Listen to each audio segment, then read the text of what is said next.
I know it's only been a week since you joined the program, but could you share some of your results since that week you've been working with us?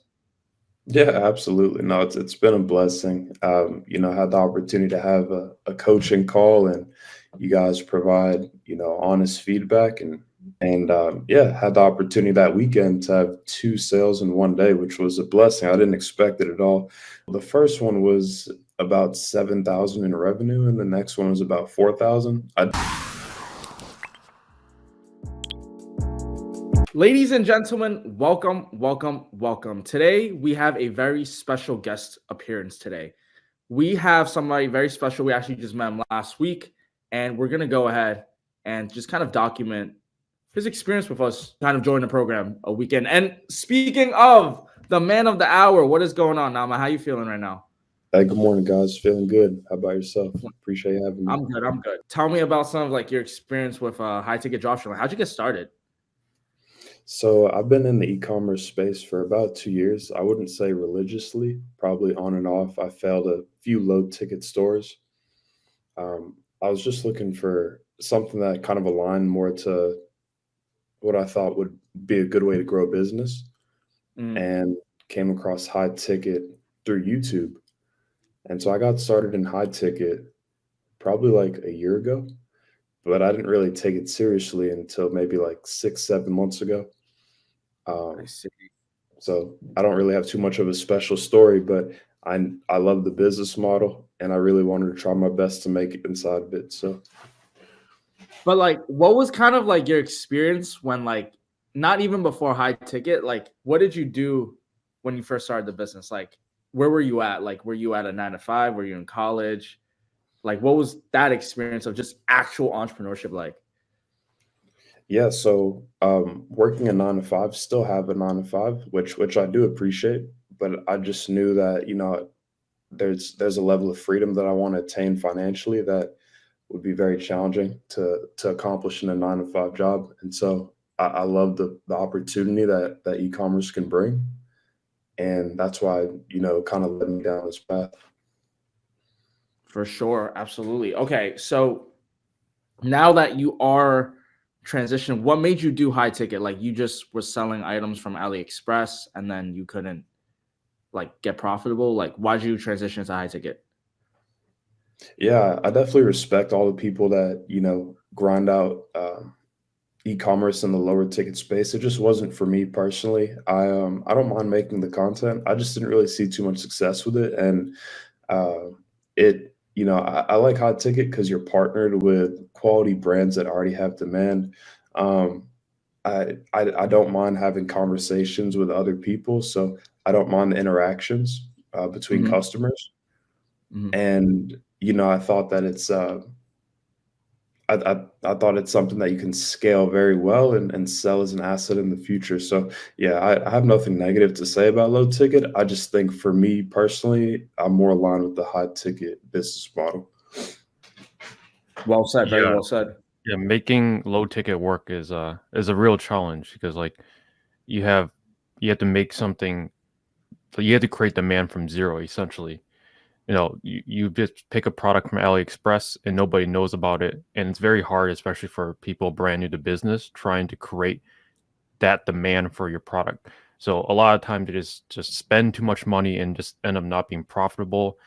Then they go through a lot of products, and at the end of the day, yes, they might have gotten some skills, but then they they might have hit a winning product if they're lucky, but most of the times they don't. But if they do, they hit it, and then boom, 6 months later, the store is dead in the water, and then they have to repeat the cycle. Yeah, I feel like you do build good skill sets in both of them. Like I was able to transfer what I learned through the low ticket space in the high ticket. Um, but yeah, definitely a challenging business model. And this one is too. I think both are rewarding, and depending on your personality type and kind of what you align to, you may find one better than the other. But I do really appreciate how scalable a high ticket store is when you're just operating by yourself.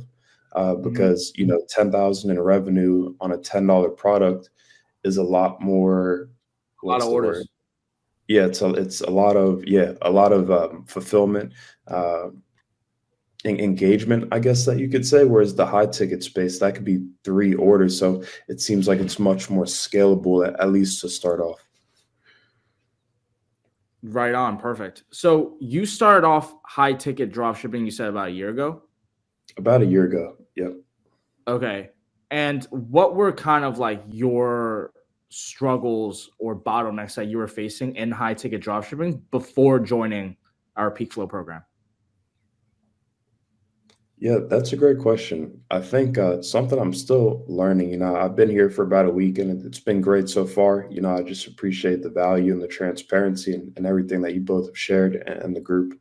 I think the biggest things I'm working on is turning profitable. So, like, I've had the Mm. opportunity to get a few conversions here, but just looking to learn how to scale that, how to optimize my ads, just overall how to create a better business model that I can scale up over time. So I think it's been great to have some of the resources and just the level of conversations with you. So 100%. And then I know it's only been a week since you joined the program, but could you share some of your results since that week you've been working with us?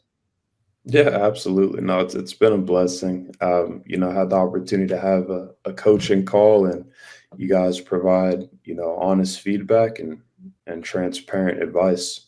And so I took that advice and I followed it. So I made some changes to my Google campaigns, some changes to the website. Thank you very much for that.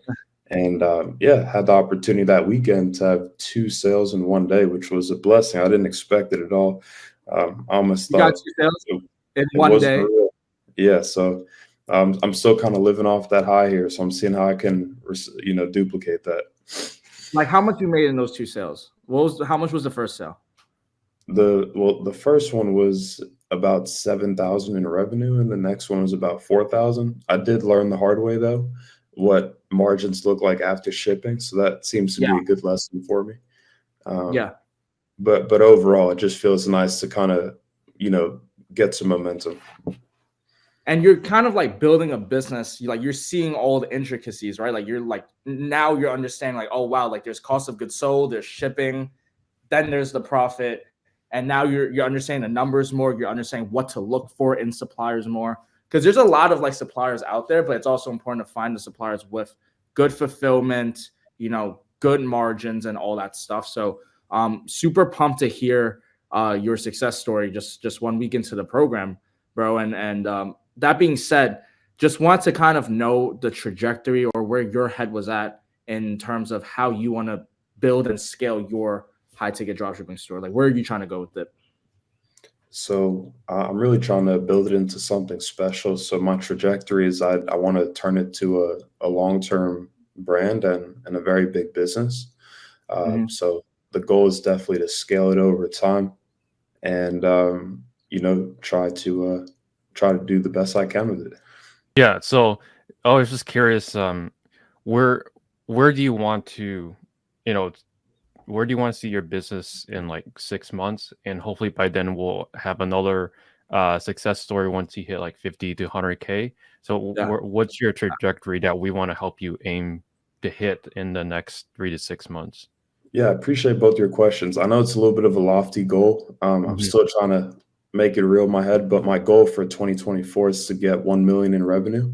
Yep. Uh, And so within a Wow. 6-month time frame, I hope at that point I'm averaging about 100K a month because I know I need about 83,000 a month to get 1 Yeah. mil revenue. And so it's about $2,800 a day. So I'm definitely short of that here in the year, but I'm definitely in a better place than I was a few weeks ago. So I feel grateful for that. And I just want to build a system in place and try my best. Hopefully I'm not jinxing myself, but to reach that You're milestone. not. Yeah. Facts. Excellent. Yeah, the 1 million in a year is an excellent milestone because, like, if you make some mistakes your first year, which with your first year in business, that's to be expected.